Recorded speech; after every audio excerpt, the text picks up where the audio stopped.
ఏలియా యొక్క ప్రార్థన ఎప్పుడైతే ప్రారంభింపబడిందో, ఏలియా యొక్క ప్రార్థన ఎప్పుడైతే దేవుడు విన్నాడో, వినబడిందో, వెంటనే ఆకాశము తెరవబడి ఆకాశములో నుండి మరి అగ్ని కుమ్మరింపబడి ఆ దహన బలిని మరి కట్టెలను ఆ బలిపీఠమును అంతటిని కూడా దహించి వేసింది. ఇది చూసిన వారు చాలా ఆశ్చర్యపడ్డారు.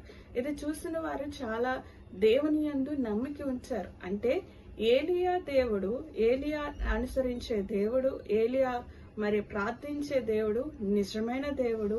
ఎందుకంటే ఏలియా యొక్క ప్రార్థన ఆయన ఆలకించాడు, ఆకాశము నుండి అగ్ని అనేది కుమ్మరించాడు గనుక ఆయన సత్యవంతుడని చెప్పి అనేక మంది ఏలియా దేవుని వైపు నమ్మి ఏలియాను అనుసరించాడు.